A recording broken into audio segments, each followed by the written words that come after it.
Hi, and welcome to Season 2 of That's Ruddy Mysterious, a podcast of short tales about true mysteries. What created the Potomsky Crater? Who was involved in the 1963 Great Train Robbery?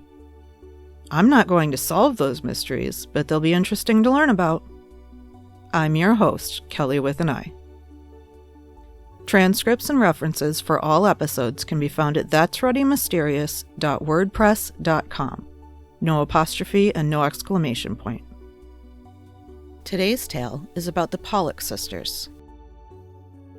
Joanna and Jacqueline Pollock were the third and fourth children of Florence and John Pollock. They were the only girls in the family of six. Joanna was born in 1946 and Jacqueline was born in 1951. They were incredibly close, with Joanna often mothering Jacqueline. On May 5, 1957, the girls were walking to church in Hexham, Northumberland with a friend named Anthony when all three were struck and killed by a car. Joanna and Jacqueline were killed instantly, and Anthony died on his way to the hospital. Joanna was 11, Jacqueline was 6, and Anthony was 9. Marjorie Wynne had just lost custody of her children and was driving under the influence of aspirin, phenobarbital, and other drugs. The investigation revealed that she was trying to commit suicide at the time and may have intentionally hit the children as a form of revenge for having lost her own children. After the accident, Wynne was taken into custody and remanded to a psychiatric facility. After the deaths of their daughters, Florence and John were obviously grief-stricken.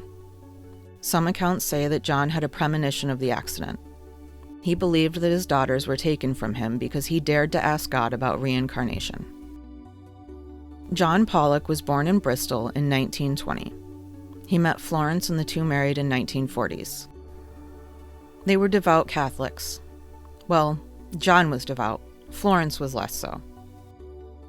John ran a milk delivery business.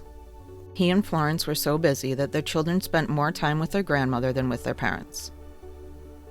After their daughters' deaths, John and Florence desperately wanted more children. John was said to have predicted that they would one day have a set of twin girls, despite neither John nor Florence having any twins in the family.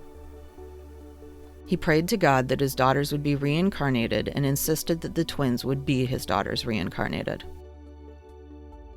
Although John predicted Florence was pregnant with twin girls, the doctors only ever saw one heartbeat at her pregnancy checkups.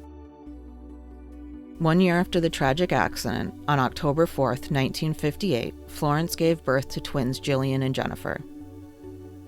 John was sure these girls were his daughters reincarnated, and immediately after their birth, their parents began noticing signs that this was in fact true. Jacqueline had a scar across her forehead that she'd received from an injury.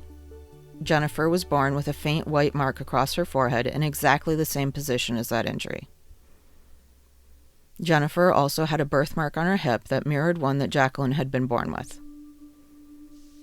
Jillian and Jennifer were identical twins, but they had different birthmarks and different traits. When the twins were babies, the family moved from Hexham to Whitley Bay. When the twins were 4 years old, the family went back to Hexham. The twins instantly recognized landmarks that Joanna and Jacqueline had known. For example, the twins recognized the school that Joanna and Jacqueline had attended. The twins also correctly named toys that had belonged to the older sisters. The twins also divided their toys in exactly the same way as Joanna and Jacqueline had done. Sometimes the twins even asked for toys by name that had belonged to the older girls and which had been put away right after their deaths. They also had the same interests in food likes and dislikes as Joanna and Jacqueline had had.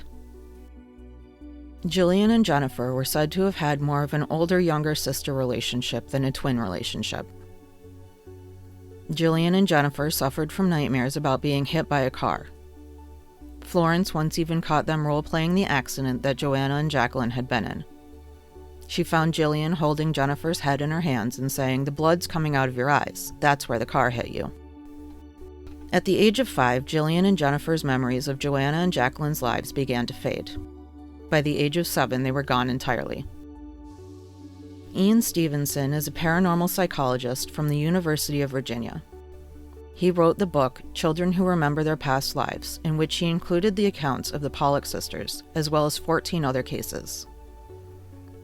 He concluded that Jillian and Jennifer were reincarnations of Joanna and Jacqueline. He reached this conclusion based on their personalities and their behavior towards each other, their mannerisms, and statements from the family. Although Stevenson believes the girls were reincarnated, others are more skeptical. They believe that Jillian and Jennifer were coached by their grieving parents. Still others believe that Jillian and Jennifer learned about Joanna and Jacqueline from their environment. After all, they were born only 1 year after the tragic accident. Those people believe that the grief-stricken parents may have passed their fears on to Jillian and Jennifer.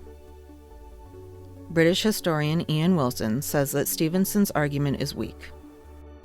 Wilson argues that John was a reincarnation fanatic, and therefore his account cannot be considered unbiased. Were Jillian and Jennifer reincarnations of Joanna and Jacqueline?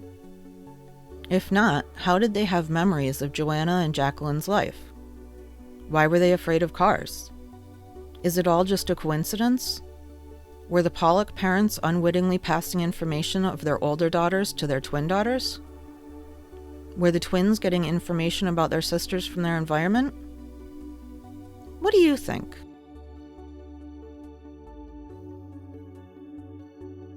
Thanks for listening to today's episode of That's Ruddy Mysterious. I'm your host, Kelly with an I. If you enjoyed this episode, leave a review and follow That's Ruddy Mysterious to be updated about new episodes. Tune in next Tuesday for another thought-provoking tale.